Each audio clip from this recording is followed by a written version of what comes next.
The Jedi live in a dream. Stand down! I didn't do it!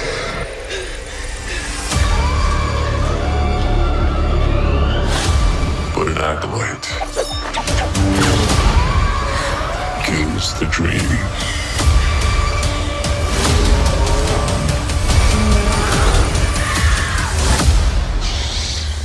Star Wars: The Acolyte, 2-episode premiere Tuesday, only on Disney+. Hello there. This is where the fun begins.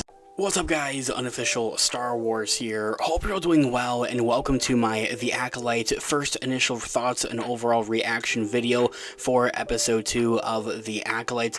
I already have a whole nother video discussing my first initial thoughts and reactions for that first episode. I wanted to split them up here and kind of really separate them, really is all. Anyway, I also want to solidify and make it concrete and clear that I'll have another video here on the channel going into more detail and into more depth here as our actual breakdown videos with all the different things that you might have missed throughout these first 2 episodes, as well as Easter eggs and everything of that nature in separate future videos here on the channel. So it's all the more reason to grab that subscribe button if you haven't already. We're also discussing and covering all types of Star Wars related news, leaks, rumors, theories, and breakdowns here on the channel. So if you guys are into just anything Star Wars, anything a galaxy far, far away, join us here on the channel today already. We'd love to have you. Clear and cut though, however, from the get-go, I think it should go quite clear that yes, of course, we're discussing spoilers in this video, but my non-spoiler review of The Acolyte, first 2 episodes, but really episode 2, is they go deeper.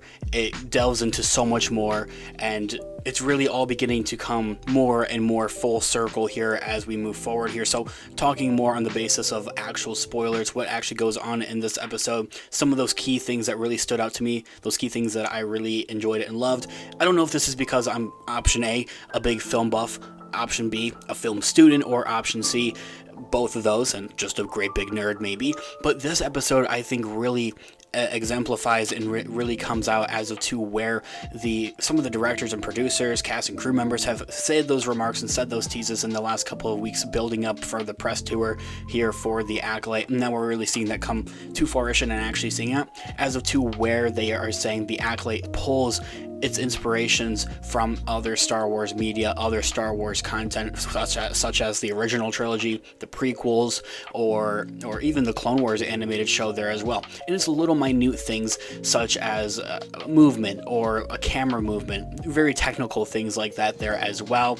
Not necessarily the idea of, oh, they pulled out a lightsaber. There's also a lightsaber in, A New Hope. Oh, what a coincidence. Not necessarily things like that, of course, but little mannerisms, I think, is what it really is. That comes out both in the behind the scenes kind of idea of things, where they may do a certain camera angle that appears in another Star Wars medium as a direct reference, or other on-screen things, more lore-based things even at that, like maybe a mannerism of a character, something that a lot of Star Wars fans out there that have posted out there and have really been pointing out, especially here in episode 2, exemplifies it all the more because they have more of that opportunity to do so, as to how Master Soul, played by jung-jae, really is taking on this kind of persona of Qui-Gon Jinn. Like, the two are just so similar. It's just like they recreated Qui-Gon Jinn almost in a very cool and wacky way, kind of like where that might pull inspiration from there is something I'm beginning to see more and more of, and it's something that I really appreciate, those small minor details like that, because it builds up and it makes the bigger picture really.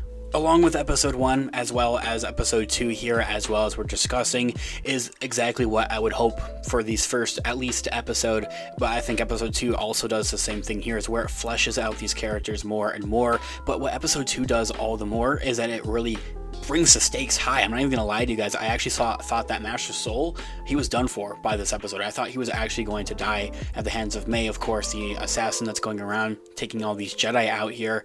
I thought that was actually going to happen, and that's because of the high stakes of what this show offers here. We haven't had anything like this before. I just can't think of anything in a galaxy far, far away that's really ever been like this. Maybe if you want to kind of talk about, maybe Clone Wars has kind of been like this before, where maybe like a certain clone might meet their demise. I'm not saying like the one-off random just shiny clone trooper in the background, like, oh, it's so sad he just died or whatever. I'm talking like actual named clones, like maybe you weren't anticipating for Fives to meet his demise, or Echo, the way that he kind of went out and then was like brought back later in the Bad Batch, of course. Different mannerisms and things like that there as well, where the stakes are actually very high and like you're totally in there, like you're on the edge of your seat because you don't know what's going to happen. And that's the thing with this show. That's what really, I think, at the heart that gets me so pumped up and excited about with what the Acolyte has to offer here. I've mentioned it plenty of times in and out of our videos into the regards of the Acolyte here on the channel. We haven't had a show like the Acolyte before, unless you want to talk about The Mandalorian, as of where you're dealing with technically all new characters,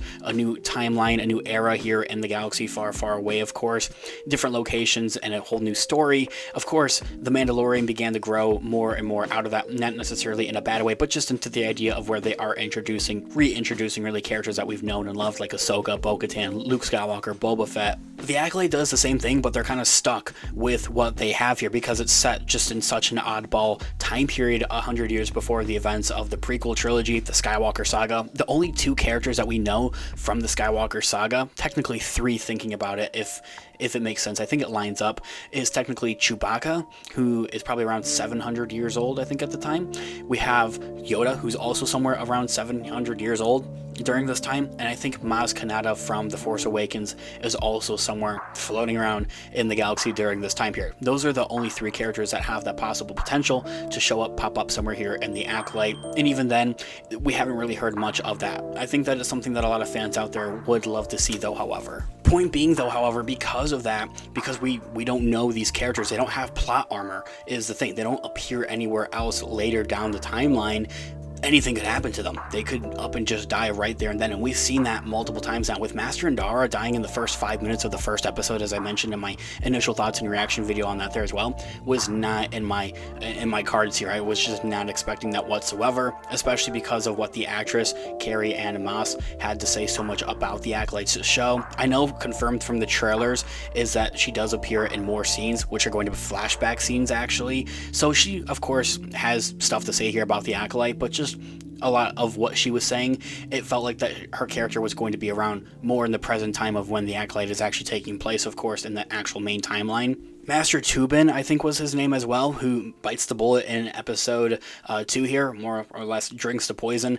I think there's a lot of mystery behind that, like why he does it. I'm going to have a whole nother video discussing and covering that, talking about that as more of an explained video here on the channel. It's going to have its own separate video here on the channel. All the more reason to grab that subscribe button if you haven't already. I want to leave you guys with one last thought. I already had like a shorts video I did here on the channel talking and discussing about this, but I'm just so happy with how the Acolyte is panning out and turning out to be. Of course, we're all going to have our hopes for it, and we're all going to have our ideas about this show and this project, whether they're good, they're bad, and everything in between, of course. I was kind of more leaning towards that positive realm of things, but then, of course, there's always that idea of like, okay, what if it does come out and it's just total trash? I'm so glad that they're proving us wrong on this forefront, and it's such a good feeling, such a good thing to see. So many fans coming forward and just admitting that they're wrong, and like, okay, this is actually a really cool show and that they're really enjoying it. It just really, I think it makes it all the more. And plus, I'm just excited to have new Star Wars content, period. Whatever it is. It's just fun to have stuff to look forward to, of course. Anyway, guys, let me know all of your thoughts and opinions in the comments down below. I would love to hear what you guys are all thinking. Thanks so much for watching today's video. Of course, this has been Unofficial Star Wars. I'll catch you guys in the next one. Have a great one. May the Force with you as always. Peace out.